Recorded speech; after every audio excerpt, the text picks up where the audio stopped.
소비자들의 수리할 권리를 보장하기 위한 활동을 하겠다. 또 서로 돌봄 활동을 펼치겠다. 이게 어떤 곳의 계획일까요? 무슨 복지기관이나 소비자원의 계획표 같죠. 근데 용인에 있는 민간 도서관의 올해 사업 계획입니다. 지역 도서관이 주민들과 함께 어디까지 할 수 있는지 보여주고 계시는 도서관계의 무한도전, 용인 느티나무 도서관입니다. 박영숙 관장님 모셨습니다. 안녕하세요. 안녕하세요. 반갑습니다. 네, 선생님 올해 지난번에 나오시고 좀 시간이 네. 있었는데요. 그동안 네. 어떻게 무슨 일이 있었는지 궁금하네요. 어떻게 지내셨는지. 예, 그때 도넛 경제학을 맞아요. 이제 실행하는 세계 여러 커뮤니티들과 글로벌 도넛 데이 소개해 드렸는데 네. 그날 모인 한 160여 명의 커뮤니티 활동가들과 함께 다시 좀 더 힘을 내서 이제 우리가 꾸준히 이걸 지역의 사업으로 이어갈 방법 고민도 하고요. 또 연말 연초에 사립도서관이지 않습니까? 네네. 한 해 살림살이를 준비하는 게 만만치 않습니다. 언제나 재정적으로 이제 보장되어 있는 게 아니라 네. 늘 베팅을 해야 하니까요. 아, 그래서 2025년을 어떻게 지낼지를 그동안 이제 준비를 하셨겠네요. 네. 그리고 사실 지난주에 저희가 25번째 생일이었습니다. 아, 느티나무 2월 도서관이 19일이, 생긴 지. 아직 30년도 안 됐지만 그래도 또 25주년 그러니까 앞으로 어떻게 도서관을 이어갈지와 함께 그동안 저희가 확인한 가능성, 우리가 누린 경험 그런 걸 어떻게 좀 더 확산할지 또 모색하고 있습니다. 그 느티나무 도서관이 25주년을 맞이해서 활동을 정리하고 또 새로운 계획, 포부 얘기하고 하는 자리는 우리나라에서 작은 도서관 하시는 또 혹은 서점을 하시는 모든 분들이 관심이 많이 갈 것 같아요. 하나의 예. 도서관계의 무한도전. 네, 저희가 바라기로는 전국에 지금 1,300개쯤 공공도서관이 있습니다. 네. 그래서 그곳에 이제 처음엔 뭐 한 3%, 5% 그러면서 좀 더 저희의 경험이 확산이 될 수 있다면 세상이 좀 더 나아질 거라고 생각합니다. 그러게요. 자, 저희 이제 퀴즈 정답 맞힐 시간인데요. 떨리시죠, 여러분? 여기 보니까 다들 1번과 2번 중에서 한쪽으로 쏠려서 딱 답을 주셨는데 정말 그런지 한번 보겠습니다. 다음 중 책을 안 읽는 아이에게 책과 친해지도록 하는 방법은 어떤 게 맞을까요? 1번 책을 한 권 읽을 때마다 돈을 준다. 2번 엄마 아빠와 함께 도서관에 가서 직접 책을 고르도록 한다. 정답은 선생님 몇 번인가요? 3번이요. 3번. 네, 2번. 2번. 엄마 아빠와 함께 도서관에 가서 직접 책을 고르도록 한다. 전 사실 이 퀴즈 정답 읽으면서 되게 웃음이 났던 게 저도 밖에서 웃었습니다. 저희 어릴 때 막내 동생이 책을 안 읽으니까 아버지가 페이지마다 돈을 끼워서 10페이지, 20페이지마다 혹시 얼마짜리?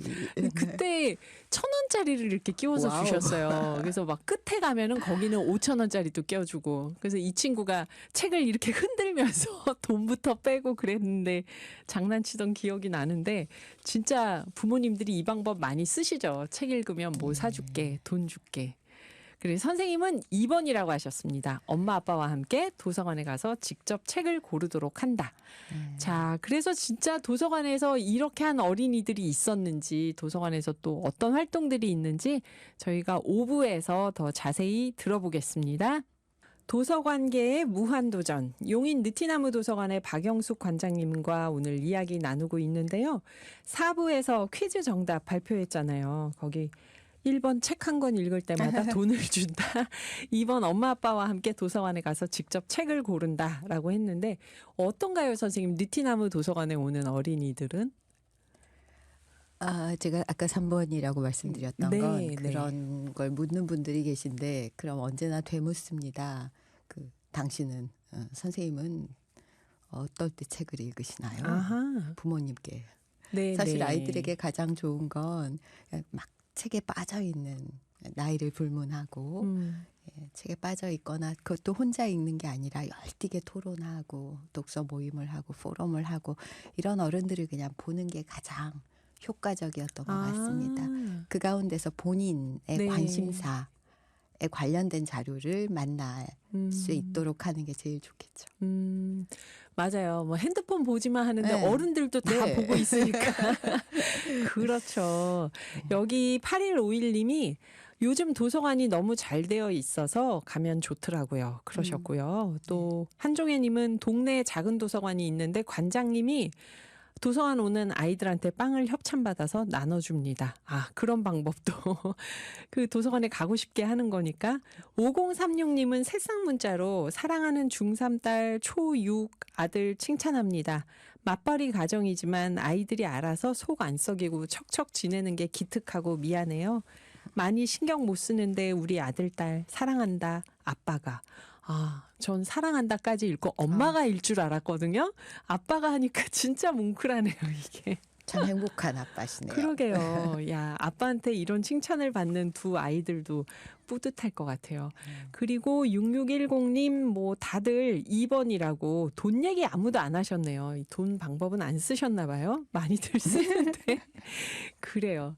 선생님 저 올해 크게 한 3가지 정도를 여쭤보려고 하는데요. 자원 순환 활동 하시는 거랑 네. 서로 돌봄 활동. 그리고 그 TV에서 유명한 백분토론 사회자였죠. 정준희 선생님 모셔서 느티나무 네. 도서관에서 세미나 하셨다고요. 네, 마을 포럼 마을 포럼이요. 했습니다. 네. 이거는 어떤 행사였을까요?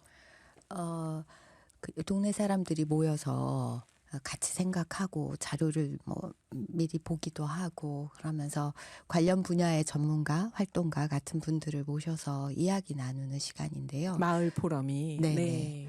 근데 그 정준희 선생님 모신 건 도서관과 언론, 저널리즘이 굉장히 이렇게 그 역할에서도 겹치는 부분이 있고 고민이 같은 고민을 안고 있습니다. 뭐 네. 예를 들면 중립성, 공정성 이런 문제 그리고 이렇게 쏟아지는 정보들 속에서 어떤 정보를 취할 건지 네네.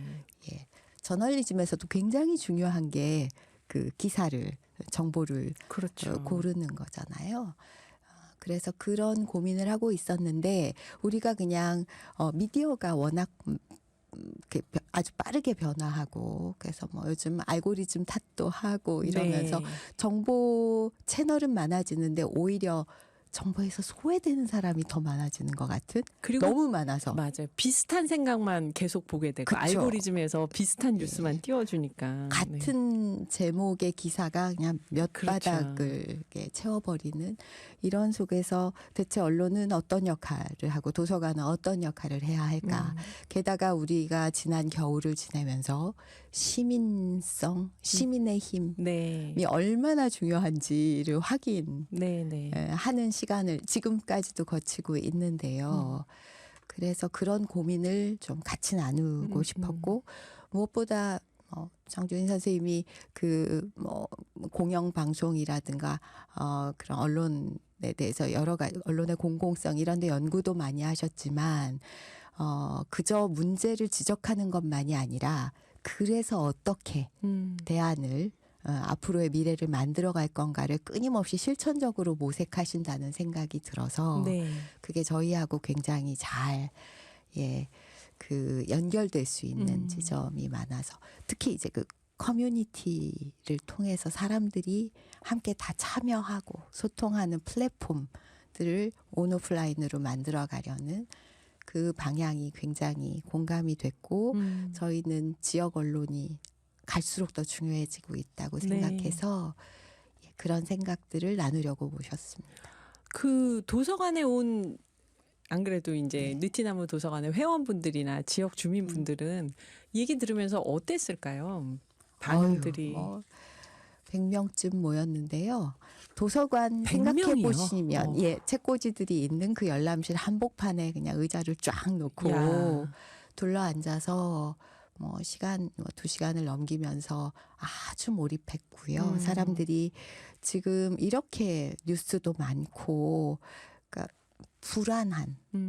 불안하고 뭘 해야 될지 모르겠는 그런 시대에 대체 어디로부터 정보를 얻어야 될지 그리고 아까 말씀하신 것처럼 이렇게 한쪽으로 편향된 네. 알고리즘을 따라가는 이거 이제 나 필요 없는데 음. 어떻게 해야 될지 그리고 그게 이제 오히려 다양성보다는 한쪽으로 이렇게 양극으로 가르고 네. 심지어 이제 혐오를 불러일으키기도 그렇죠. 하는 그렇죠. 이런데 어떤 태도를 가져야 할지 정말 많이 고민하고 계시다는 걸 확인할 수 있었습니다. 시민분들이 네, 100명이 모이면 게 엄청난 숫자인데요. 지역에서 네. 도서관 행사에 네. 야 거기에 그 언론에 대해서 그만큼 고민을 많이 하고 관심도 계신 많고, 거겠죠. 예, 아주 절실하다는 걸 느낄 수 음. 있었습니다.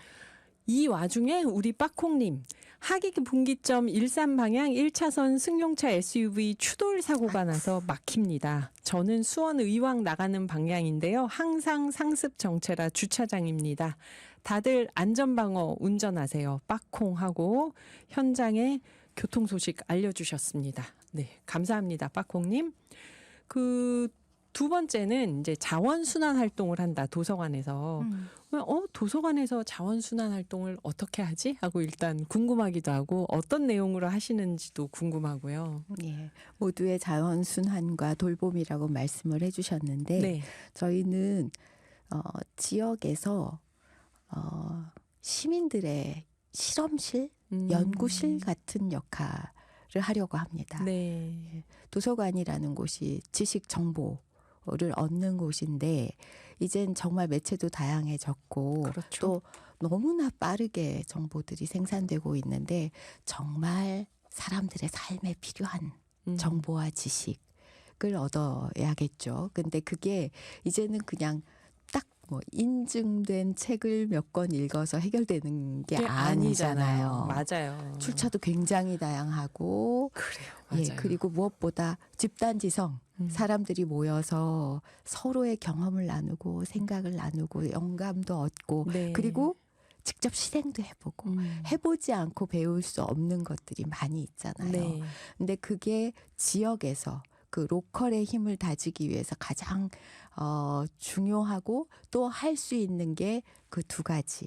기후 위기에 대응하는 자원 순환 경제와 또 고령화 되면서 이제 지역에서 돌봄의 필요가 굉장히 많아지고 네, 네. 있는데 서로를 돌보는 그러니까 돌봄 서비스를 제공하는 방식만이 아니라 그 두 가지에 집중하고 있는데요. 자원 순환은 저희가 도서관이 뭘 다 하는 게 아니고요. 네. 도서관은 사람들이 자원을 왜 순환해야 되는지에 대한 인식을 가질 수 있는 자료들을 열심히 모으고 또 실제로 실행을 해볼 수 있도록 뭐 서점이라든지 지역아동센터라든지 심지어 목공소 이런 데를 수집 거점으로 해서 여러 가지 그 자원들을 모으기도 하고 네. 그걸 가지고 어떻게 다시 활용할지 재생할지 이런 걸 사람들이 정말 실험할 수 있도록 공간과 자료 그리고 함께할 사람들을 연결하는 역할을 합니다. 그리고 그렇게 참여한 분들이 이게 그냥 시민들의 노력만으로 되는 게 아니라 우리가 순환 경제 사회로의 촉진 법안도 만들어졌잖아요. 네, 네. 그러니까 지역에서 그게 실행되려면 조례 같은 것도 만들어져야 되는데 네. 그런 걸 위한 토론의 자리 같은 것도 이제 제안을 하셔서 저희가 같이 진행도 하고 있습니다. 그러면 이거를 그 정말 느티나무 도서관 회원분들은 정준희 선생님 포럼에도 100명이 모이셨다고 하니까 당연히 자원순환 활동 많이 참여하실 것 같긴 한데요. 네. 어떤가요? 그 시민들 반응은? 저희가 생활기술학교 같은 거를 생활기술학교. 열어서 우리 네. 목수님이 네. 동네 목수님 그리고 동네에서 이제 전기를 잘 전파사 아시는 하시던 분이 분들. 예. 실제로 뭐 우리 납땜도 해보고 배우는 거죠. 목공도 우리 이런 가구 같은 거 조금 고장 나도 그냥 스티커 붙여서 내놓잖아요. 맞아요. 그리고 저희가 수리할 권리라는 말만으로도 사람들에게 굉장히 어떤 메시지가 되더라고요. 네. 수리하는 게 우리 권리라고? 그러니까 우리가 왜 전자제품 같은 거 사면 그 업체의 AS, 요즘 AS가 워낙 잘 돼 있지만 네. 거기서 고치지 않으면 그 다음에 가면 이거는 안 고쳐줄 수 된다고. 없다. 예. 맞아요. 그 부품도 그 보유 연한도 너무 짧고 네. 해서 뭐 의도적인 진부화라는 말도 하죠. 일부러 제품의 수명을 짧게 만드는. 해서 수익을 높이는. 근데 저희가 내가 직접 고쳐서 쓸 수 있고 또는 다른 제3의 다른 곳에 예전에 전파사 같은 네네. 그런 것이 우리의 권리다. 옷도 어마어마하게 버려지잖아요. 세계 인구가 80억 정도인데 지금 한 해 옷은 1천억 벌, 1,500억 벌 정도가 네, 생산되고 버려진다고. 그 다음에 한 30%는 버려지는데 예. 그런 걸 고쳐서 뭐 반려동물 옷을 만드는 모임도 있고요. 굉장히 다양하게 사람들이 직접 이제 생활기술학교 같은 걸 통해서 바느질도 배우고 목공도 배우고 네. 이러면서 아이디어가 아주 풍성하게 발휘되고 있습니다. 아, 그러면은 느티나무 도서관에서 생활기술학교를 하는데 예. 회원분들이나 시민분들이 듣고 싶은 강좌를 들으면서 거기서 바느질이나 뭐 이렇게 전자제품 간단하게 수리하는 거나 목공이나 이런 걸 배울 수 있다는 거죠. 그러니까 그 기술학교도 저희가 목공소에서 했는데요. 아, 네. 목공 공방에서 네. 그 목수님이 그걸 진행하실 수 있도록 지원하는 거죠. 아. 사람들도 모집도 하고 같이 기획도 하고 자료도 드리고. 그러면 이건 정말 배우고 싶어 하는 사람들이 많겠어요. 네. 그럼 배우고 싶어도 어디 가서 배울 수가 없으니까 예. 그 앞으로도 아주 다양하게 집의 네. 인테리어, 뭐 전등 같은 거. 저희가 실제로 그 전자제품 같은 거 네. 이제 모으는 거점들을 이렇게 늘려가고 있는데요. 모아서 고쳐보면 아주 간단한 뭐 이렇게 배터리가 없어서 네. 작동이 안 됐던 게 작동이 자반이고요. 되고. 아. 예, 그리고 조금만 이제 다시 풀었다 끼우기만 해도 되는 게 굉장히 많았어요. 그러니까 사람들이 재미도 있고 보람도 있고. 고쳐지니까 신기하고. 그쵸. 아, 그럼 그 거점들은 지역에 이제 도서관에서 의논을 해서 여기저기 만들어. 예. 두시는. 저희가 파트너로 계속 뭐 지역에서 축제도 같이 하고 평소에 교류하던 그런 단체들 조그만 서점 뭐 청소년 지역아동센터 거기 졸업한 청년들이 또 아까 활동을 말씀드린 하고. 반려동물 옷 옷을 만드는. 헌옷으로 만드는 것도 하고 그렇게 다양하게 그러니까 단지 자원을 순환하는 걸 이제 어떤 기업에서 할 수도 있는데 지역에서 사람들이 하니까 그게 그냥 지역 사회의 교류, 네. 어울림의 장이 되고요. 네. 특히 최근에 활약하시는 분들은 우리 바로 앞에 있는 경로당의 선배 시민분들이 선배분들이 우유팩도 한 20개 넘는 카페에서 저희한테 우유팩을 다 모아주세요. 그럼 그걸 가져다가 아주 깨끗이 꼼꼼히 닦아서 제지회사로 보내는 걸 하시고 이런 전선들이 정말 많이 버려지는데 네. 그걸 모아서 벗겨내는 게 쉽지 않거든요. 네. 안에서 구리만 추출을 해야 되는데 겉에 피복이 이제 그 단열을 위해서도 감싸져 있는 감싸져 걸. 있고 또 이제 외부 충격을 막기 네. 위해서 다양한데 그거 일일이 꼼꼼히 벗겨내는 일들을 하십니다.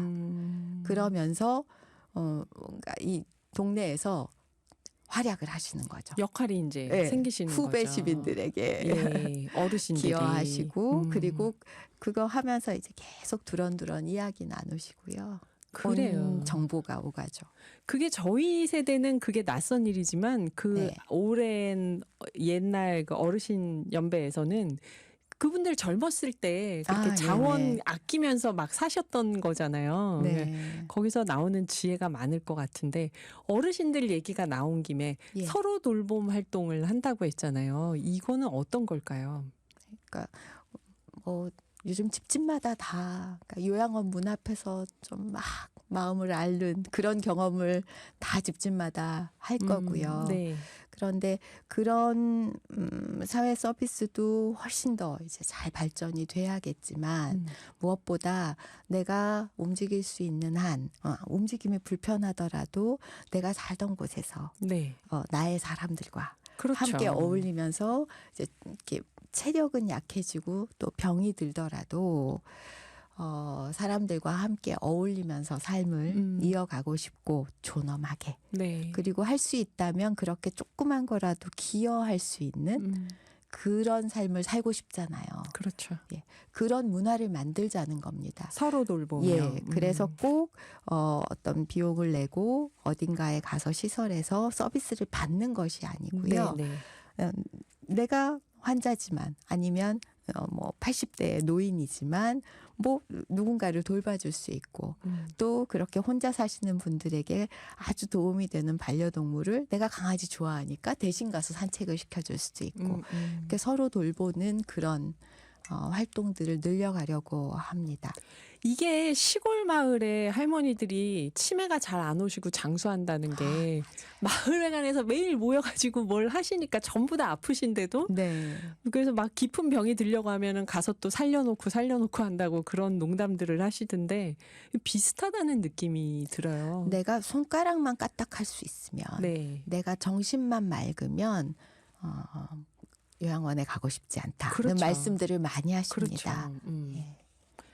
그래서 그 서로 돌봄을 느티나무 도서관이 어떻게 보면 그 용인 그 지역에서 하나의 네트워크 센터 같은 셈이네요. 시민들의 활동이나 여러 가지에. 그러니까 저희가 이제 플랫폼이라는 말이 다양하게 쓰이고 있는데 네. 지역에서 정말 깜짝깜짝 놀라게 능력도 경력도 그리고 열정도 넘치는 분들이 굉장히 많고요. 네. 그런 분들이 또 만났을 때 기대 이상의 상상도 못했던 화학작용이 막 일어납니다. 네. 그래서 그렇게 해서 그 모든 관계망, 신뢰 그리고 우리가 실제 어떤 과제를 해결할 수 있는 그런 역량 그게 지역 자산으로 쌓이면 좀 그 로컬의 힘이 발휘되지 않을까 그래요. 생각합니다. 근데 말씀해 주셨던 그런 서로 돌봄을 느티나무 도서관에서 어떻게 그걸 추진하고 있을까요? 저희가 경로당은 뭐 계속 그 자원활동가들과 함께 가서 밥을 같이 지어서 그분들과 함께 먹고 맛있게 이렇게 재미있게 이야기도 나누면서 이렇게 움직이기 어려워서 나오지 못하는 혼자 사는 분들에게는 이렇게 도시락으로 반찬을 가져다 드리기도 하고 반찬을 배달하는 것도 저희가 이제 자폐아들의 자조 모임도 있거든요. 근데 그 아이가 주소를 딱 기억하고 순서대로 찾아가서 배달하고 이걸 되게 재미있어 하는 거예요. 그러니까 이런 게 서로 돌봄인 거죠. 네, 네. 예.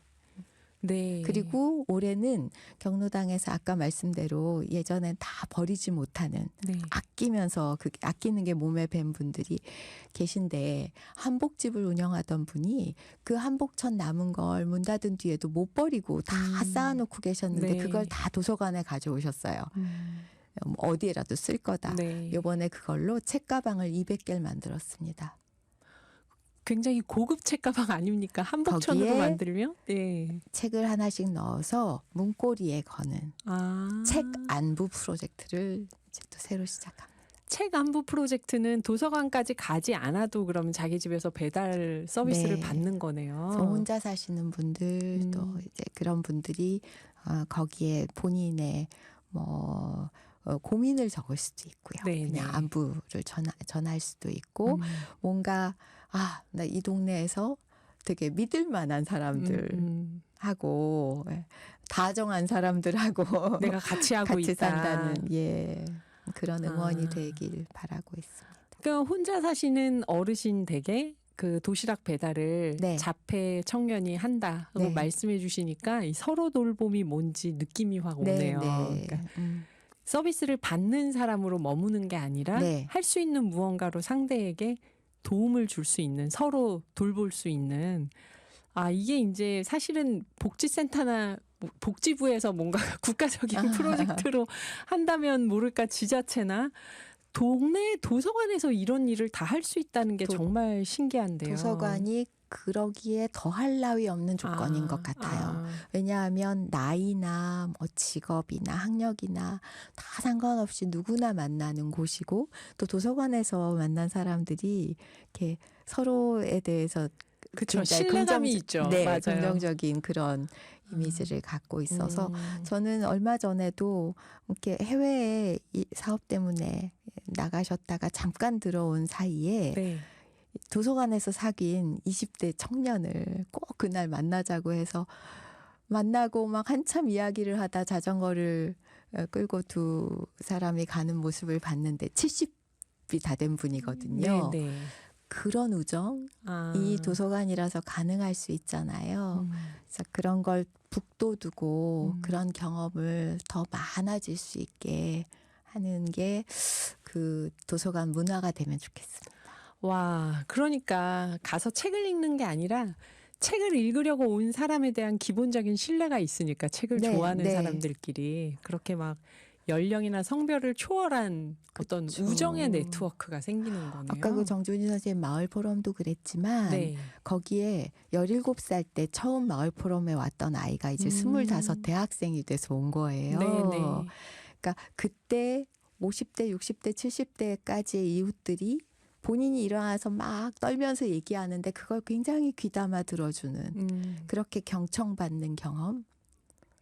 예, 그것만으로도 굉장히 아마 살아가는 내내 큰 응원이 될 거라고 생각이 됩니다. 이 느티나무 도서관이 동네마다 있으면 얼마나 좋을까요? 그러면 이미 도서관이 많이 있고 아까 한 분이 말씀하신 것처럼 시설이 굉장히 좋아졌거든요. 네, 네. 그래서 도서관에서 이런 문화, 관계망, 상호작용이 많아지도록 하면 아마 우리나라가 시민들의 힘으로 이제 더 이상 불안하지 않고 불안하지 않고. 예, 뭐 AI 뭐 이런 걸 불안해할 게 아니라 그런 걸 잘 활용하면서 오히려 더 이렇게 인간의 역할이 더 확장될 수 있는 그런 지역 문화를 만들 수 있지 않을까 싶습니다. 네. 같이 하는 사람들이 네. 있다. 이런 믿음을 주는. 네.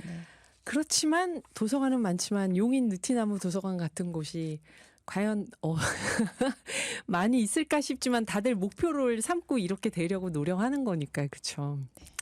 네.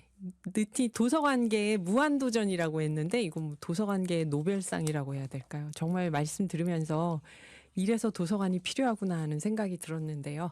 지금까지 박영숙 용인 느티나무 도서관장님 모시고 얘기 들었습니다. 다음에 또 나와주세요, 선생님. 감사합니다. 고맙습니다.